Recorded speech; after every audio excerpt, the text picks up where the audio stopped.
ஜீவவசனம் கூறுவோம், சகோதரரே சேர்ந்தே எக்காலம் ஊதுவோம். கர்த்தருடைய நாமம் உயர்த்தப்படுவதாக. கிறிஸ்துவுக்குள் அன்பானவர்களே, இந்த நாளிலும் ஜீவ வார்த்தை ஒன்றை நாம் கேட்போம். லூக்கா 1 அதிகாரம் 50 வசனம் இப்படி சொல்லுகிறது: அவருக்கு இரக்கம், அவருடைய இரக்கம் அவருக்கு பயந்தவர்களுக்கு, பயந்திருக்கிறவர்களுக்கு தலைமுறைக்கும் உள்ளதான். ஆண்டவருடைய இரக்கம் இருக்குது பார்த்தீங்களா? அதாவது இரக்கத்துக்கு பாத்திரமாக நடக்கணும்.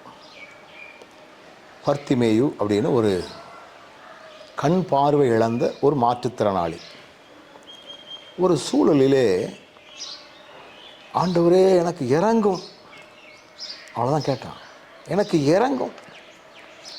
எல்லாரும் நல்லா கண் பார்வையோடு பார்த்துக்கிட்டு இருக்கிறாங்களே, நான் மட்டும் தானே இப்படி கிடக்கிறேன், எனக்கு வெளிச்சமே இல்லையே அப்படிலாங்க. எனக்கு இறங்கும். ஆண்டவர் நின்று அவனுடைய பார்வையை கொடுத்ததாக வசனம் சொல்லுது. அப்போ நம்ம அவருடைய இரக்கத்திற்கு பாத்திரமாய் நம்ம மாறியாச்சுன்னா, யாருக்கு அந்த இரக்கம் கிடைக்கும்னா, அவருக்கு பயந்தவர்கள். ஆண்டவருக்கு பயந்த ஒரு வாழ்க்கை நமக்கு இருந்துச்சுன்னா அவருடைய இரக்கம் நமக்கு கிடைக்கும். இது ஏதோ ஒரு குறிப்பிட்ட நபருக்கு என்று அல்ல, தலைமுறை தலை, சந்ததி சந்ததியாய், வம்சம் வம்சமாய்.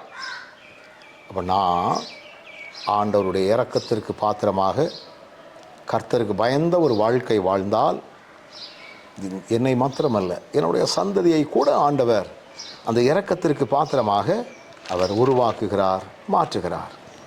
எவ்வளோ பெரிய மேன்மையான ஒரு காரியம் அது, மகிமையான ஒரு காரியம். ஆண்டவரே, அந்த இரக்கத்திற்கு பாத்திரமாக நாங்கள் எங்களை மாற்றிக்கொள்வதற்கு, உமக்கு பயந்த வாழ்க்கை, உம்முடைய கற்பனைகளுக்கு கீழ்ப்படிந்த வாழ்க்கை, தீமையை விட்டு விலகுகிற வாழ்க்கை தொடர்ந்து எங்களுக்குள்ளே காணப்படட்டும்.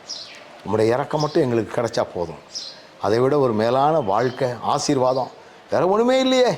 அதை நாங்கள் அனுபவிக்கக்கூடியவர்களாய் எங்களை மாற்றும். கண்களை மூடுவோமா?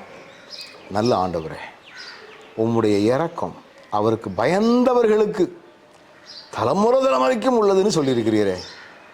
ஆண்டவரே, இந்த வசனத்தின்படி எங்கள் வாழ்க்கையில் தலைமுறைக்கும் அந்த இரக்கத்தை பெற்றுக்கொள்ள எங்களையும் தகுதிப்படுத்தும். அப்படி செய்ய போகிறதற்காக உமக்கு நன்றி. இயேசுவின் நாமத்தில் பிதாவே, ஆமென்.